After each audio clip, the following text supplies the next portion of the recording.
नमस्कार। चलिए आज एक ऐसे क्रिकेट मैच की बात करते हैं जो किसी भी टीम के लिए एक बुरे सपने जैसा था।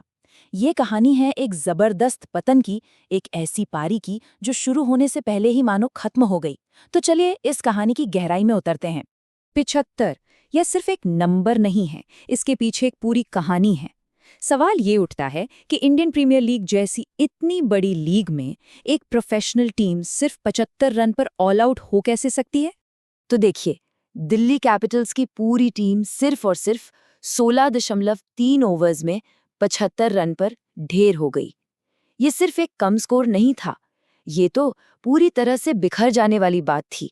आइए देखते हैं कि ये सब आखिर हुआ कैसे। हर कहानी की एक शुरुआत होती है ना? और दिल्ली कैपिटल्स की इस पारी की शुरुआत किसी तूफान से कम नहीं थी। रॉयल चैलेंजर्स बेंगलोर के गेंदबाजों ने नई गेंद से पहले ही ओवर से जो कहर बरपाना शुरू किया, ये कमेंटेटर के शब्द थे और बिल्कुल सही थे। मैच की दूसरी ही गेंद पर पहला विकेट गिर गया। आरसीबी के लिए इससे बेहतर शुरुआत हो ही नहीं सकती थी और दिल्ली के लिए इससे बुरा सपना भी नहीं। अब जरा इस टाइमलाइन पर गौर कीजिए, पतन की रफ्तार देखिए, कितनी तेजी से सब कुछ हुआ। सिर्फ 11 गेंदों के अंदर टीम के 4 बड़े बड़े बल्लेबाज पवेलियन में बैठे थे।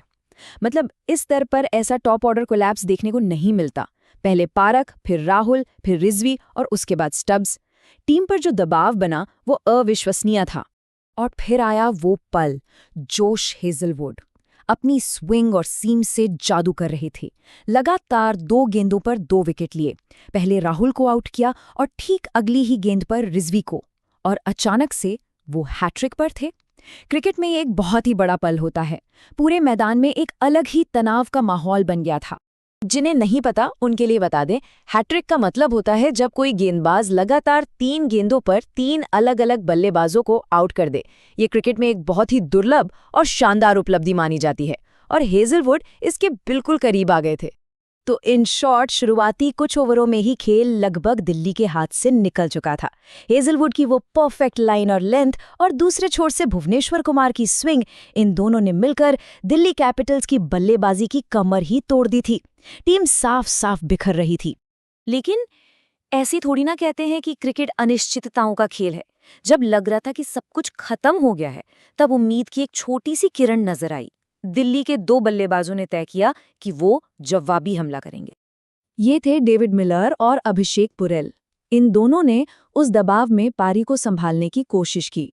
उनका प्लान था कि एक छोटी सी ही सही पर एक साझेदारी बनाई जाए, ताकि टीम एक सम्मानजनक स्कोर तक तो पहुंच सके। और इस दौरान कुछ अच्छे शॉट्स भी देखने को मिले। मिलर ने कुछ तगड़े चौके मारे, पुरेल ने भी बाउंड्री हासिल की, और बाद में काइल जेमिसन ने भी आते ही एक चौका और एक छक्का जड़ दिया। एक पल के लिए लगा कि शायद, बस शायद, दिल्ली यहां से वापसी कर सकती है। पर आरसीबी के गेंदबाजों के प्लान कुछ और ही थे। दिल्ली की वापसी की ये जो थोड़ी बहुत उम्मीद जगी थी ना, वो जल्द ही टूट गई। आरसीबी ने अपना दबदबा फिर से कायम कर लिया। और ये स्लाइड बिल्कुल साफ दिखाती है कि खेल पलटा कैसे। जैसे ही डेविड मिलर का वो महत्वपूर्ण विकेट गिरा, दिल्ली की सारी उम्मीदें वहीं की वहीं खत्म हो गई। इस साझेदारी का टूटना मैच का एक और बड़ा टर्निंग पॉइंट था। इसके बाद तो बस विकेटों के गिरने का सिलसिला फिर से शुरू हो गया। कृणाल पंड्या आए, अपने पहले ही ओवर में विकेट ले गए। फिर सुयश शर्मा ने आकर निचले क्रम के बल्लेबाजों को साफ कर दिया, और आखिर में जोश हेजलवुड वापस आए पारी को खत्म करने। और इसी के साथ कहानी वहीं आके खत्म हुई जहां से शुरू हुई थी। Cleaned up, Delhi Capitals are bowled out for 75। ये आरसीबी के गेंदबाजों का एक अविश्वसनीय, एकदम क्लिनिकल प्रदर्शन था। तो चलिए अब उन गेंदबाजों पर एक नजर डालते हैं जिन्होंने इस यादगार जीत की बुनियाद रखी। ये कुछ असाधारण प्रदर्शनों का नतीजा था। इस पूरे पतन के जो मुख्य सूत्रधार थे वो थे जॉश हेजलवुड। उन्होंने कुल 4 विकेट लिए। सोचिए, पारी का पहला विकेट भी उन्होंने लिया और आखिरी विकेट भी उन्हीं के नाम रहा। क्या जबरदस्त मैच जिताने वाला स्पेल था ये। लेकिन ये सिर्फ हेजलवुड की कहानी नहीं थी। ये एक टीम प्रयास था जिसने दिल्ली को बिल्कुल ही पछाड़ दिया।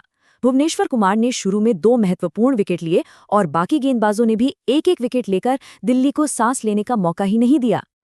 तो आखिर में ये सवाल उठता है, क्या ये गेंदबाजों का ऐतिहासिक दबदबा था या फिर बल्लेबाजों की एक विनाशकारी विफलता?